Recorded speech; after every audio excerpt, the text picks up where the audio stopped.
श्रीमद्वाल्मीकि रामायण बालकांड अध्याय 29। विश्वामित्र जी का श्री राम से सिद्धाश्रम का पूर्व वृत्तांत बताना और उन दोनों भाइयों के साथ अपने आश्रम पहुंचकर पूजित होना। अपरिमित प्रभावशाली भगवान श्री राम का वचन सुनकर महातेजस्वी विश्वामित्र ने उनके प्रश्न का उत्तर देना आरंभ किया।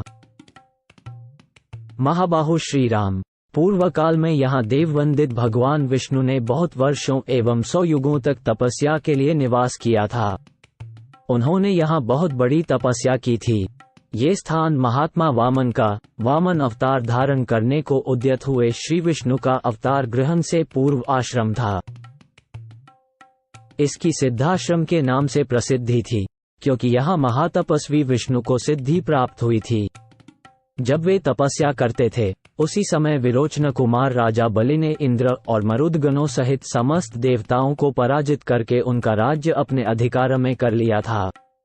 वे तीनों लोकों में विख्यात हो गए थे। उन महाबली महान असुरराज ने एक यज्ञ का आयोजन किया। उधर बलि यज्ञ में लगे हुए थे, इधर अग्नि आदि देवता स्वयं इस आश्रम में पधारकर भगवान विष्णु से बोले।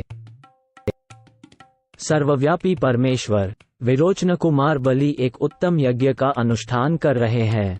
उनका वह यज्ञ संबंधी नियम पूर्ण होने से पहले ही हमें अपना कार्य सिद्ध कर लेना चाहिए।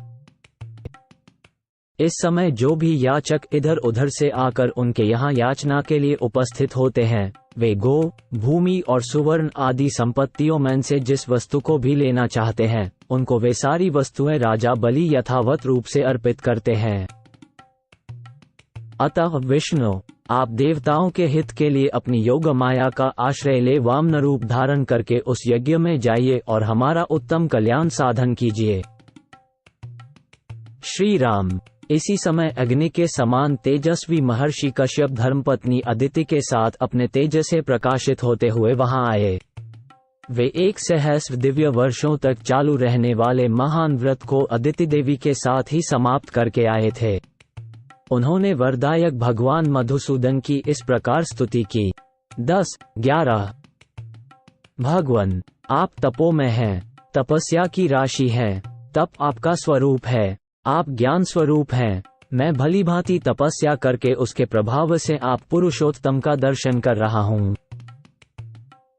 प्रभु, मैं इस सारे जगत को आपके शरीर में स्थित देखता हूँ। आप अनादि हैं।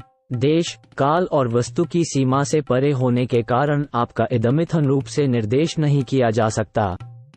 मैं आपकी शरण में आया हूँ। कश्यप जी के सारे पाप धुल गए थे।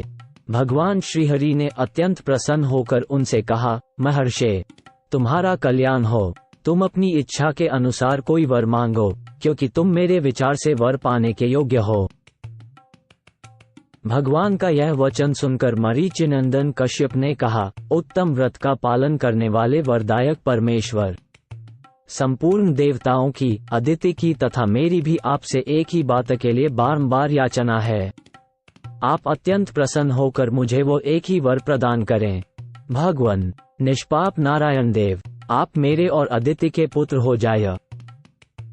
असुरसूदन, आप इंद्र के छोटे भाई हों और शोक से पीड़ित हुए इन देवताओं की सहायता करें। देवेश्वर, भगवान, आपकी कृपा से ये स्थान सिद्धाश्रम के नाम से विख्यात होगा। अब आपका तपरूप कार्य सिद्ध हो गया है, अतः यहाँ से उठिए। तदनंतर महातेजस्वी भगवान विष्णु अदिति देवी के गर्भ से प्रकट हुए और वामन रूप धारण करके विरोचन कुमार बलि के पास गए। संपूर्ण लोकों के हित में तत्पर रहने वाले भगवान विष्णु बलि के अधिकार से त्रिलोकी का राज्य ले लेना चाहते थे।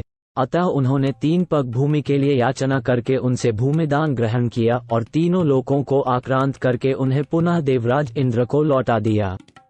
महातेजस्वी श्रीहरि ने अपनी शक्ति से बलि का निग्रह करके त्रिलोकी को पुनः इंद्र के अधीन कर दिया।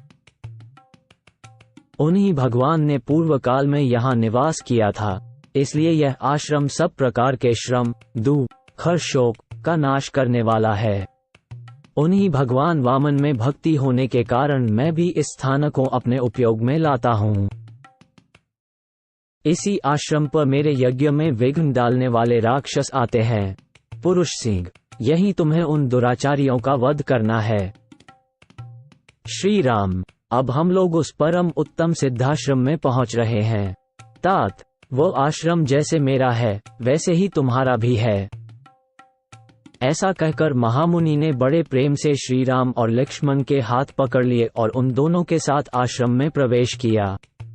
उस समय पुनर्वसु नामक 2 नक्षत्रों के बीच में स्थित तुषार रहित चंद्रमा की भांति उनकी शोभा हुई।